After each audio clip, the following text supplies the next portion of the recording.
Bismillahirrahmanirrahim. Alhamdulillahi Rabbil alamin. Wa bihi nasta'inu ala umuri dunya wad din. Sayyidina wa maulana Muhammadin wa ala alihi wa sahbihi ajma'in.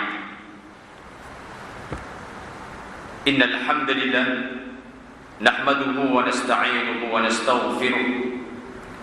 ونعوذ بالله من شرور أنفسنا ومن سيئات أعمالنا من يهده الله فلا مضل له ومن يضلل فلا هادي له أشهد أن لا إله إلا الله وأشهد أن محمدا عبده ورسوله فإن أصدق الحديث كتاب الله وخير الهدي هدي محمد صلى الله عليه وسلم وشر الأمور محدثاتها وكل محدثة بدعة وكل بدعة ضلالة وكل ضلالة في النار. الحديث أو كما قال رسول الله صلى الله عليه وسلم. فضيلة المحترم Tuan Imam, sahabat saya Ustaz Muhammad Haji Hanif, Tuan Bilal, hadirin muslim muslimat yang dirahmati Allah Subhanahu wa taala. Tiada kalimat yang paling manis kita ucapkan di malam yang indah ini, tepatnya malam ke-8 bulan Rajab, yang bermakna Rajab keagungan ataupun kebesaran, di mana tuan-tuan dengan saya dengan izinnya dapat bertafakkur, bersujud, beriktikaf di ruang yang cukup besar ini. Tentu semua maklum, tidak ada tempat yang paling dimuliakan oleh Allah melainkan rumah Allah Subhanahu wa taala.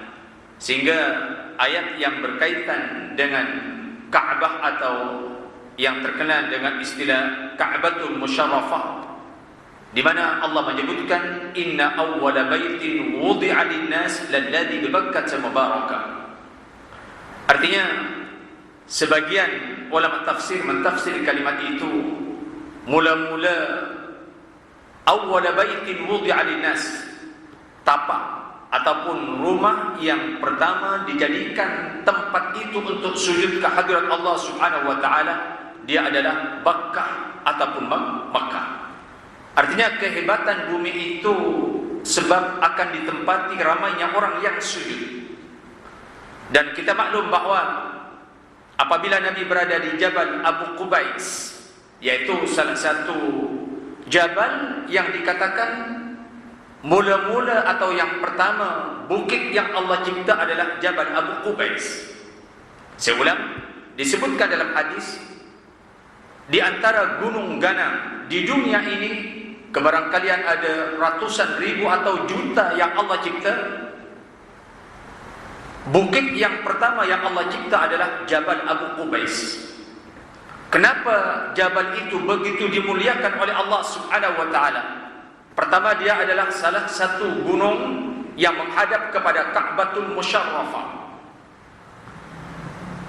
Kenapa Ka'bah? Falsafahnya adalah tempat yang paling banyak di mana hamba Allah tatkala mendengar seruan Nabi Ibrahim alaihissalam supaya manusia sujud di Ka'bah adalah daripada Jabal Abu Qubais. Itu pandangan sebagian tafsir. Artinya tidak ada badan atau jasad yang paling indah, yang paling dimuliakan oleh Allah dalam situasi apapun, melainkan tatkala badan itu berada di rumah Allah Subhanahu wa taala. Ini adalah masyhur. Kemudian tatkala orang kafir Quraisy menentang dakwah Nabi di awal nubuwah, tidakkah juga Nabi menyeru kepada umatnya, Nabi berada di Jabal Abu Qubais, sehingga mereka minta bukti, kalau betul engkau Muhammad seorang rasul, buktikan kerasulannya. Dan di atas Jabal Abu Qubais itu pula Rasulullah sallallahu alaihi wasallam mendapat satu mukjizat yang besar, sehingga terbelahlah bulan menjadi dua. Ini adalah sharih, ini adalah jelas. Kemudian tatkala terjadi banjir besar yang luar biasa yang melanda kawasan Ka'batul Musyarrafah, dan terjadi pergaduhan yang dahsyat antara kaum jumhur, yaitu kaum yang pertama kali duduk di kawasan Ka'bah, apabila di situ dihuni oleh dua insan, yaitu Siti Hajar dengan Siti Ismail. Tidakkah mereka mencari-cari satu tempat, dan tidak ada tempat yang paling gersang yang tidak dihuni oleh manusia, yang hanya ditumbuhi oleh beberapa tumbuhan yang tidak bermanfaat, melainkan Ka'batul Musyarrafah. Apabila Allah bagi amarat atau amarat, tanda-tanda khas, ada banyak burung yang berkeliling. Kaum jamhur itulah yang mencari tapak itu, dan mereka berfalsafah kemungkinan di sana ada air. Apabila mereka bersepakat menuju ke tempat itu, ternyata di situ ada dua insan, yaitu Siti Hajar dengan Ismail. Dan memang benar, disitulah malaikat Jibril alaihissalam, tatkala Siti Hajar melangkah antara Safa dan Marwa, apabila sampai 7 kali Safa Marwa, terdengarlah satu suara, yaitu kepak kepada malaikat Jibril. Dan disitulah ada air Zam-Zam, yang kesanalah kaum ini, dan mereka adalah orang penguasa, dan termasuk Nabi Ismail kawin dengan salah satu kaum itu. Tapi apabila beberapa abad mereka lalai dan mereka berbuat sesuatu yang dahsyat, sampai ada dua insan dari keturunan mereka yang berzina di dalam Ka'bah, dan Allah tukar mereka menjadi batu. Kemudian terjadilah sesuatu perubahan dan banjir yang besar, sehingga Hajarul Aswad ditanam oleh Allah di mana? Di Jabal Abu Qubais. Ini adalah sejarah yang begitu sharih sekali. Hadirin, kenapa begitu dimuliakan? Tiada lain melainkan tempat itu adalah tempat sujud. Hadirin yang dirahmati Allah Subhanahu wa taala, mengambil kira persoalan ini, bersyukur kehadirat ilahi tuan-tuan dengan saya, dengan izin Allah, dengan takdirnya, seletih apapun malam ini kita dapat beriktikaf, kita dapat mengimarahkan syiar rumah Allah yang mulia ini, yang dikelilingi oleh bermacam ragam bentuk manusia, binaan-binaan. Akan tapi yakinlah, la masjidun ussisa 'ala taqwa. Dan ayat itu turun berkaitan dengan didirikannya, yaitu Masjid Quba, tapak yang paling dimuliakan sekali oleh Allah Subhanahu wa taala, sehingga Rasulullah sallallahu alaihi wasallam yang menjadi Rasulul Amin juga dilahirkan di tempat yang sama. Jadi sekali lagi tahniah kepada tuan-tuan yang malam ini dapat menikmati suasana yang aman dan nyaman ini. Semoga ibadah tuan-tuan diterima oleh Allah Subhanahu wa taala. Berkaitan dengan keadaan-keadaan yang begitu hebat ini ke hadapan, tentu malam ini tuan-tuan dengan saya berada di malam ke-8 bulan Rajab yang bermakna keagungan ataupun besar. Dan dalam ayat itu, inna iddatas syuhur 'indallahi 12 syahran fi kitabillah yauma khalaqas samawati wal ard minha arba'atul hurum.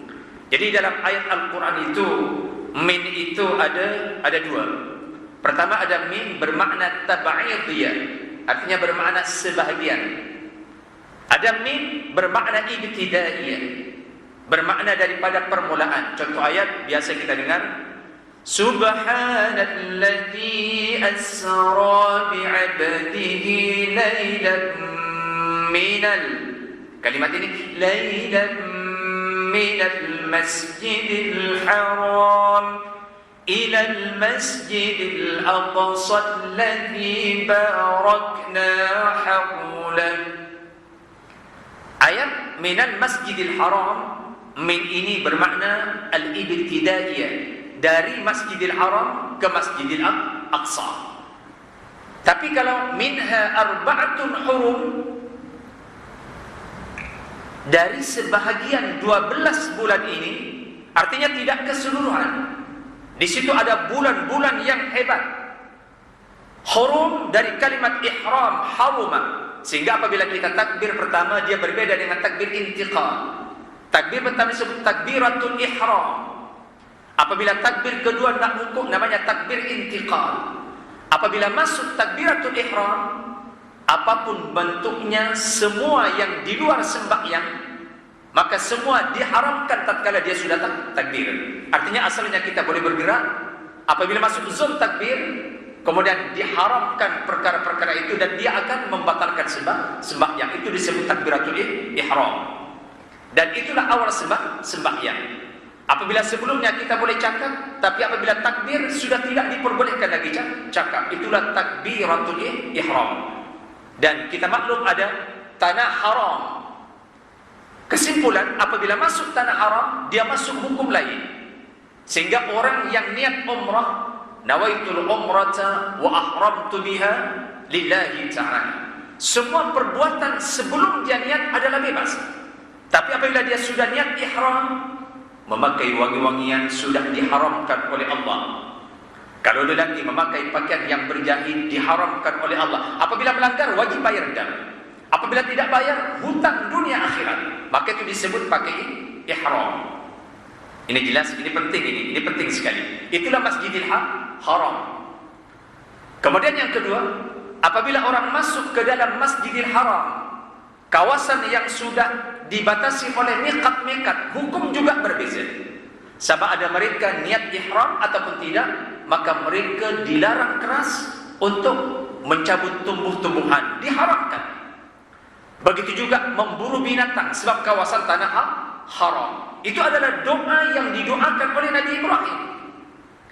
Apabila Nabi Ibrahim berdoa, maka Rasulullah di Madinah pun juga berdoa. Maka itu di Mekah ada tanah haram, di Madinah pun juga ada tanah haram. Masuk zon itu, maka di luar itu adalah sudah diharamkan oleh Allah Subhanahu wa taala. Itulah mulianya apabila mereka sudah memakai ihram. Saya ambil kira dari ayat minha arba'atul hurum. Artinya apabila masuk 4 bulan ini, Zulqa'dah, Zulhijjah, Muharram, yang terpisah dia adalah Rajab. Tapi walaupun terpisah, dia masuk bulan-bulan hurum. Artinya bulan ini adalah azim, bulan yang besar. Seakan-akan fokus beribadah di bulan ini mesti dilebihkan daripada bulan yang lain. Dan dalam hadis disebutkan, apabila seseorang memakai pakaian ihram, kemudian dia belum habis manasik umrah ataupun haji, kemudian dicabut rohnya oleh Allah Subhanahu wa taala, bagaimana yang terbaik? Dia yang terbaik ditanam menggunakan pakai kain kafan ihram, sebab dia masih terikat dengan pekerjaan umrah. Tapi apabila dia meninggal macam mana? Tentu Nabi dalam situasi itu, mana-mana jenazah yang dia dalam keadaan pakai ihram, tidakkah dia akan datang malaikat mungkar dan nakir, dan jenazah itu mesti mendengar bunyi selipar orang-orang di atas. Nabi menyebutkan, istaghfiru li akhikum at-tathbit.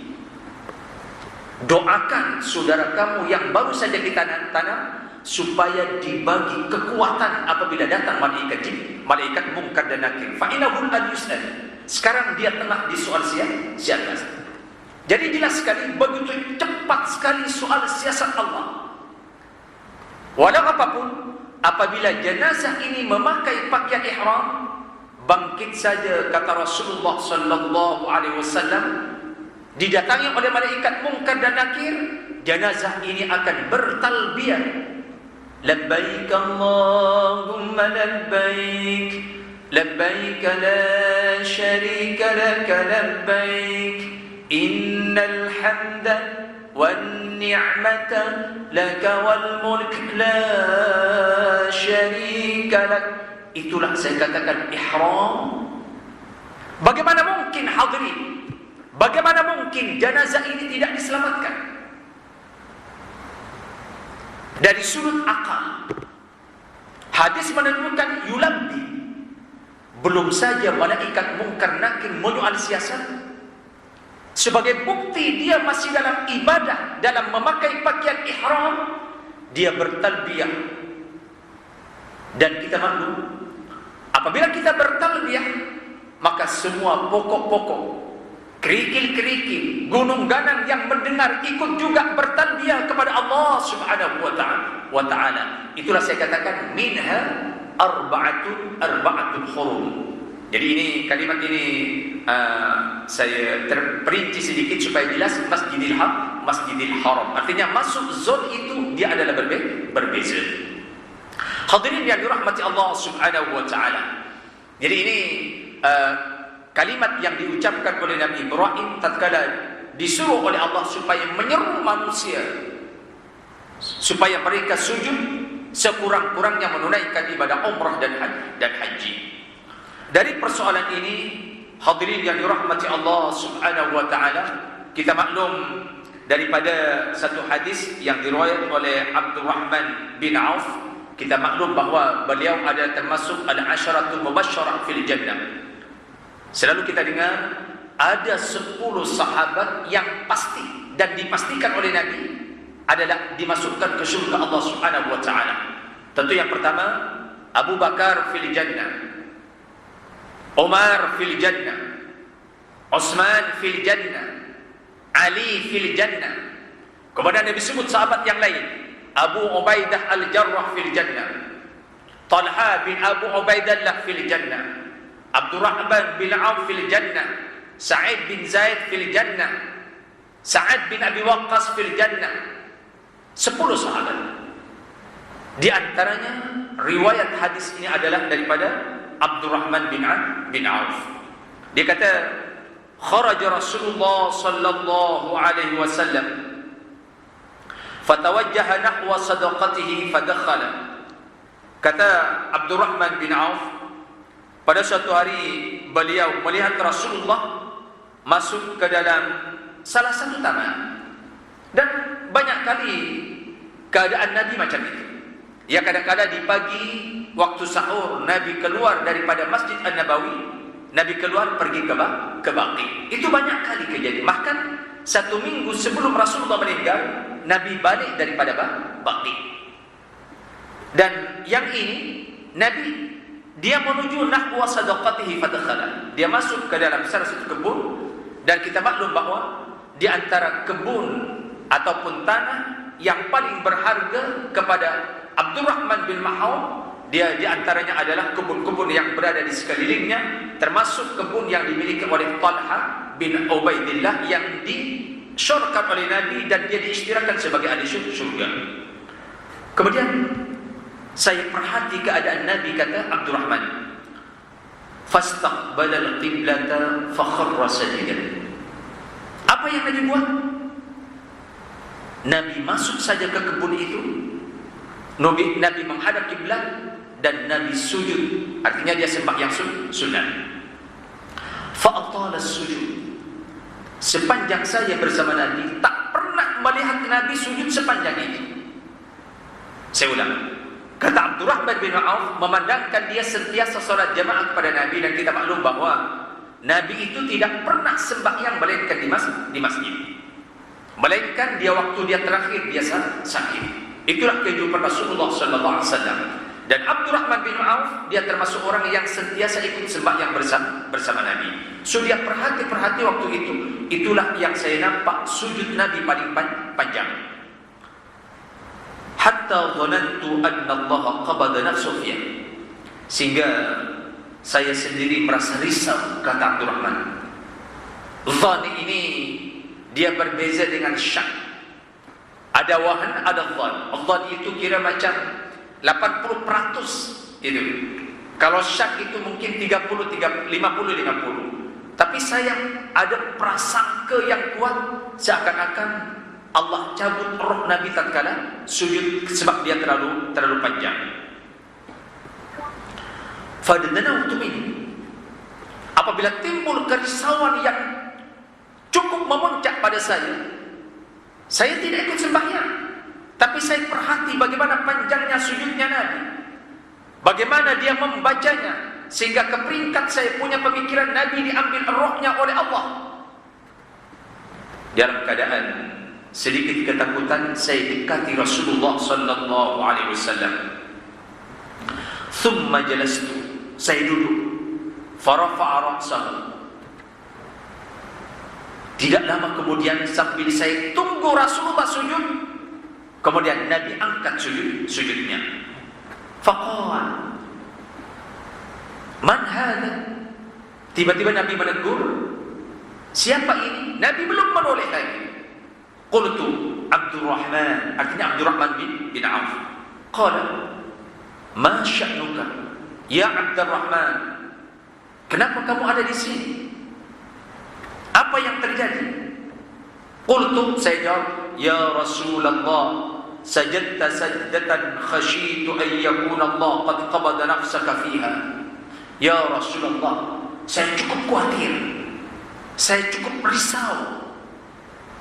Kot-kot Allah akan mencabut atau sudah mencabut rohmu ya Rasul tatkala engkau sujud terlalu panjang atau terlalu lama. Faqal, kemudian Nabi bagi penjelasan kepada Abdurrahman bin Auf, inna Jibril atani fabashsharani. Rupanya ini hadirin yang dirahmati Allah subhanahu wa ta'ala, rupanya Nabi sujud lama, tatkala itu hadir malaikat Jibril alaihi salam, yaitulah munajat Nabi Muhammad sallallahu alaihi wasallam. Abdurrahman bin Auf tak nampak dengan malaikat Jibril, tapi Nabi nampak clear hadir malaikat Jibril tatkala saya sujud. Ya, inilah perbezaan antara Rasul dengan manusia biasa. Sama dengan proses perjalanan Isra wal Mi'raj Nabi besar Muhammad sallallahu alaihi wasallam. Bagaimana agaknya keadaan Nabi apabila dia melangkah saja dengan burak daripada Masjidil Haram menuju ke Taibah, ke Madinah. Bagaimana Nabi boleh ditampakkan dengan bermacam ragam persoalan-persoalan ukhrawi. Sebab kebanyakan pemandangan-pemandangan yang dinampakkan kepada Nabi dia ada persoalan ukhrawi, persoalan di akhirat, bukan persoalan duniawi lagi. Bagaimana begitu melangkah saja murah, Nabi ditampakkan imra'atan ajuz, seorang perempuan yang sudah lanjut usia. Kemudian ditegur oleh Jibril, idhab, pergilah Muhammad, jangan peduli dia. Seorang perempuan al-ajuz. Bagaimana Nabi juga ditampakkan oleh Allah subhanahu wa ta'ala, tiba-tiba sebelah kiri ada makhluk yang bagi salam kepada Nabi. Jibril kata, idhab, pergi, jangan pedulikan dia. Kemudian bagaimana Nabi juga ditampakkan kaum Nabi yang Nabi sendiri betul-betul mengetahui, dan dia adalah kaumku. Artinya ma'rifat yang Allah bagi kepada Nabi dia adalah ma'rifat wahyu, bukan alam manusia biasa lagi. Bagaimana sesampainya dia ke kawasan Taibah, Allah menyuruhkan melalui malaikat Jibril, inzil, turun, ini adalah Taibah dan kamu akan pindah ke sini. Artinya sebelum 1 tahun Nabi dikepung oleh kaum Quraisy, tatkala dia akan berhijrah bersama malaikat atau bersama Abu Bakar As-Siddiq, maklumat awal Nabi sudah tahu. Sebab pada waktu Isra wal Mi'raj Allah dah bagi tahu melalui malaikat Jibril, ini adalah Taibah, kamu akan dihijrahkan ke kawasan ini. Bagaimana sesampainya Nabi di Al-Aqsa, kemudian menjadi imam kepada ribuan malaikat dan roh-roh para rasul. Artinya mata yang digunakan oleh Allah kepada Nabi bukan mata sebagai Nabi insani, sebagai basyariah kepada manusia, tapi kemungkinan dia ada alamil malakut. Jadi begitu juga dalam situasi ini. Jadi apabila Nabi sujud terlalu lama, rupanya Nabi sedang santai berkomunikasi dengan malaikat Jibril alaihi salam. Allahu Akbar. Jadi kekuatan di sini ada pada iman. Kekuatan ini adalah nur ala nur. Itulah ada ayat dalam surah An-Nur itu, Allahu nurus samawati wal ardi, mathalu nurihi kamishkatin fiha misbah, al-misbahu fi zujajah. Itulah di antara nur ala nur. Ini bukan sesuatu yang ajaib, sama dengan kekuatan yang Allah bagi kepada Nabi Isa alaihissalam. Bagaimana tatkala Nabi Isa berada di lautan Galili yang sekarang dikuasai oleh Israel, Tasik Galili. Tidakkah Tasik itu begitu luas sekali? Bagaimana Nabi Isa alaihissalam boleh berjalan di atas Tasik itu? Artinya kekuatan yang Allah bagi kepada Nabi Isa waktu itu dengan mukjizat yang hebat disebabkan nur yang Allah masukkan ke hati Nabi Isa alaihissalam. Dan di tempat itu juga Nabi Isa menghidupkan orang yang mati, tempat yang sama. Dan Tasik Galili sampai sekarang menjadi bukti, sehingga menjadi di antara amaratul qiyamah, tanda-tanda kiamat apabila Tasik itu surut. Dan memang betul, setiap tahun sekali dia semakin kurang. Ya, bagaimana Nabi Isa boleh menghidupkan? Artinya nur Allah sudah Allah masukkan ke dalam hati yang bersih, yang bertakwa kepada Allah Subhanahu wa taala, sehingga orang lain tak boleh buat, tapi Allah boleh buatkan kepada Nabi Isa. Bukan hanya berjalan di atas Tasik itu sendiri, tapi boleh menghidupkan orang yang mati. Kemungkinan doa dan tidak jauh berbeza. Tapi bagaimana doa para rasul begitu tajam sekali? Tentu hadirin sebab ketakwaannya kepada Allah Subhanahu wa taala. Saya katakan ini adalah kekuatan. Tidak ada kekuatan melainkan dalam jiwa orang-orang yang sentiasa ibadah kepada Allah. Sehingga dalam konteks ayat ini, Atani Jibril, rupanya Nabi didatangi oleh malaikat Jibril alaihissalam tatkala dia dalam keadaan sujud. Faqal, apa yang disampaikan oleh Jibril? Inna Allah yaqul man shalla 'alaika shallaitu 'alaihi wa man sallama 'alaika sallamtu 'alaihi fasajadtu lillah syukran. Rupanya ini kenapa Nabi kata saya cukup gembira ini. Ya, dalam falsafah kehidupan, kalau kita gembira, ya nak lama waktu gembira. Kalau kita dalam keadaan sedih, seboleh-bolehnya kesedihan itu dipotong, tidak terlalu lama. Itu adalah naluri, ghariza, insting manusia. Jadi kenapa Nabi panjangkan? Sebab terlalu gembira. Apa yang membuat Nabi gembira? Inilah ya Abdurrahman bin Auf, ini hadiah yang besar. Muhammad, kata malaikat Jibril, man shalla 'alaika shallaitu 'alaihi. Rupanya berkaitan dengan salawat. Sesiapa membaca salawat kepadamu. Tengok, itulah ayat innallaha wa malaikatahu yusalluna 'alan nabi. Confirm Allah akan turunkan rahmat bagi pahala kepada orang yang bersalawat kepadamu. Sehingga seakan-akan link ibadah manusia diterima atau tidak mesti melalui Rasulullah sallallahu alaihi wasallam. Sehingga tidak ada adab berdoa yang diajar oleh sesiapapun melainkan mesti diawali Bismillahirrahmanirrahim. Alhamdulillahi rabbil alamin. Wassalatu wassalamu ala rasulina Muhammad. Mesti. Kemudian apabila kita tutup pun begitu juga. Mesti diakhiri juga hamdalah dan salawat kepada Nabi. Bahkan apabila manusia sembahyang dijadikan rukun sembahyang, bukan lagi syaratnya, tapi rukun sembahyang. Apabila tidak bersalawat, batal. Jelas sekali. Hadirin, nampak sekali dalam perjalanan dalam konteks hadis dan ayat itu betapa hebatnya Rasulullah sallallahu alaihi wasallam. Sehingga dalam ayat ini malaikat Jibril bagi tahu sesiapa bersalawat sallaitu alaihi. Bukan malaikat Jibril, tapi dia adalah Allah. Sebab ini adalah hadis qudsi. Yang kedua, wa man sallama 'alaika sallamtu 'alaihi. Sesiapa bagi salam kepada Muhammad, saya pun juga akan bagi salam kepada orang yang bagi salam kepadamu. Lalu bagaimana Rasulullah sekarang sudah meninggal? Bila kita akan bagi salam, setiap sembahyang kita bagi salam kepada Nabi. Contoh, At-tahiyyatul mubarakatus salawatut tayyibatu lillah. Assalamu alayka ayyuhan nabi. Kita sekarang berada di mujahidin, tapi wajib bagi salam kepada Rasulullah sallallahu alaihi wasallam.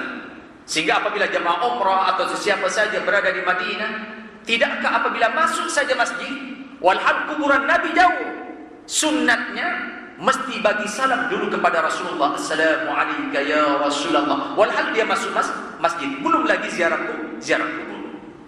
Assalamu alayka ya Habibullah. assalamu alayka ya safwatallah. Sehingga dalam tahiyat, assalamu alayka ayyuhan nabi. Jasad Rasulullah sekarang berada di Madinah, kita berada di Mujahidin. Tapi yang pasti, sesiapa yang bagi salam, kata malaikat Jibril kepada Muhammad, sallamtu alaihi. Kemudian apa kata Rasulullah? Fasajadtu lillah syukran. Maka itu sekarang yang tadi yang kamu lihat Abdurrahman, saya sujud kepada Allah begitu panjang sekali, sebab tanda kegembiraan saya dan syukur saya kepada Allah Subhanahu wa ta'ala. Jadi ini banyak kejadian-kejadian ini yang terjadi di Madinah, terutamanya di kawasan adalah Baqi'. Kenapa dengan kuburan itu? Dari ambil persoalan tadi, hadirin yang dirahmati Allah, ada beberapa masa lagi saya suka sekali digabungkan dengan hukum fiqh berkaitan hal-hal ini. Yang tadi ini saya ambil daripada kitab yang saya ambil daripada satu hadis yang sahih. Cumanya apabila disebutkan tadi persoalan-persoalan akhirat, ada beberapa perkara yang perlu saya jelaskan dari sudut hukum yang saya ambil daripada kitab Fiqhul Islam wa Adillatuhu juzuk kedua. Tentu dalam hal ini ada beberapa perkara yang penting, cukup penting sekali berkaitan dengan badan tubuh kita sendiri, yaitu bolehkah menanam jenazah waktu malam, dan manakah kuburan yang paling baik. Ini dari sudut hukum. Dikatakan bahwa ad-dafnu fil maqbarah afdalu minhu fi ghairiha. Mana-mana jenazah, yang terbaik adalah dikuburkan di kuburan awam, bukan di tanah sendiri. Hada ittifaq. Ini semua ulama mazhab. Abu Hanifah, Imam Malik, Imam Syafi'i, Imam Ahmad bin Hanbal. Kalaupun kita boleh ditanam dalam kuburan tanah sendiri, tetap lebih baik ditanam dalam kuburan awam. Kenapa? Lima yalhaquhu min du'a'iz zuwar wal marri, wa li'annahu sallallahu alaihi wasallam kana yadfan ahlahu wa ashabahu bil baqi', wa la ba'sa bi syira'ihi mawdi'a qabrihi wa yusi bi dafnihi fi kama fa'ala Utsman wa Aisyah. Jadi dari sudut keterangan ini, kenapa lagi elok jenazah dikuburkan di tanah kuburan awam? Rupanya di sini sebab apabila ditanam di kuburan awam, akan ada orang-orang yang ziarah kepada kuburan-kuburan di sini. Jadi rupanya apabila ada orang ziarah ke kuburan, jadi doa orang yang ziarah barangkali kepada ibunya, dia akan tempias kepada jenazah-jenazah kuburan di sekelilingnya. Yang kedua, wal mari, dan orang-orang yang lalu. Sebab apabila kita lalu dalam kuburan, katakan di Kiara, memang tetap sunnah assalamualaikum ya ahlal kubur minal muslimin wal muslimat wal mu'minin wal mu'minat wa inna insya'allahu bikum lahiqun. Artinya mungkin bagi kita seakan-akan tidak ada makna, tapi kepada jenazah-jenazah semua yang ada di Kiara, sama dengan yang diucapkan oleh Sayyidina Ali. Sayyidina Ali itu kalau pergi ke kuburan, dia membaca qul 11 kali. Sebab dia akan mendatangkan keselesaan kepada jenazah-jenazah yang ada di sekitarnya. Maka itu kata ulama-ulama mazhab, tetap lebih baik kalaupun mampu sekalipun, mana-mana jenazah dikuburkan di perkuburan awam, sebagaimana Rasulullah mengkuburkan semua keluarganya, wa ashabahu, dan sahabat-sahabatnya di mana? Bil Baqi', yaitu di Baqi'. Dan termasuk Sayyidina Utsman bin Affan, dia berwasiat. Aisyah pun juga berwasiat. Abdurrahman bin Auf, dan konteks berita tadi, Sayyidina Utsman sebelum dia meninggal, dia berwasiat minta supaya dikuburkan di Baqi'. Aisyah sebelum dia meninggal juga minta berwasiat supaya dikuburkan di Baqi'. Atas dasar itu, mana-mana seseorang mampu atau tidak, tetap lebih baik dikuburkan di kuburan awam. Itu satu. Kemudian yang kedua, Adakah dikuburkan waktu siang ataupun malam? Dalam ayat ini bahawa al-afdal ad-dafnu nahar, yang terbaik mana-mana ada jenazah dikuburkan waktu siang. Itu adalah ya, semua ulama pun sepakat dalam hal ini. Tapi bolehkah dikuburkan waktu malam? Wa yajuz wa la yukrahu ad-dafnu laylan wa huwa al-mukhtar 'inda al-Hanafiyyah wash-Syafi'iyyah wal-Hanabilah wa ajaza asy-Syafi'i ad-dafna fi waqti karahati as-salat ma lam yataharram fa in taharrahu wa ta'ammada qara. Adakah dia sampai hukum makruh menanam jenazah waktu malam? Tidak. Dia adalah yajuz, dia adalah harus. Bukan menjadi satu kesalahan atau hukumnya katakan dia makruh tanzih sama sekali, tidak. Sebab apa? Rasulullah sallallahu alaihi wasallam dufina lailan. Nabi dikuburkan dia adalah waktu malam. Wa dufina Abu Bakar bilail. Abu Bakar pun juga dikuburkan waktu malam. Dia bukan waktu siang. Mungkin atas sebab-sebab tertentu. Jadi tidak ada nas ataupun illat yang memakruhkan kalau ada ruang dikuburkan waktu malam, tidak dibolehkan waktu malam. Tidak ada langsung. Artinya tetap diperbolehkan. Ini dari sudut hukum. Kemudian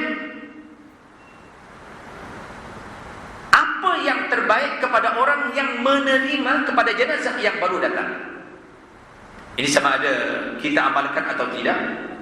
Yundabu liwadi'il mayit fil qabri ay yaqula hina yad'ahu fi qabrihi bismillah wa ala millati rasulillah ittiba'an lis-sunnah. Jadi ini yang mana-mana tuan-tuan barangkali nantinya akan menanam anaknya atau istrinya, ini sunnah yang paling mustahab.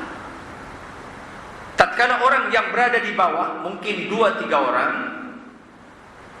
mengambil jenazah yang dibagi oleh orang di atas, ini ada satu doa yang paling mustahab untuk keselamatan jenazah ini. Apa yang perlu dibaca? Mencukupi bismillah wa ala millati rasulillah sallallahu alaihi wasallam. Sunnah. Artinya tidak mencukupi dia hanya mengambil kemudian meletakkan jenazah begitu saja. Kalimat yang pendek. Begitu tangan orang di bawah memegang jenazah, sunnah mengucapkan bismillah wa ala millati rasulillah sallallahu alaihi wasallam. Dan seterusnya, masa begitu cepat sekali.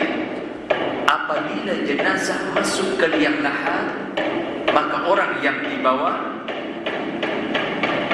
lagi elok apabila ditambah Allahumma ajirha minasyaitan. Ya Allah, selamatkanlah jenazah ini daripada syaitan. Sebab di bawah sana syaitan sudah menunggu. Itulah dahsyatnya syaitan.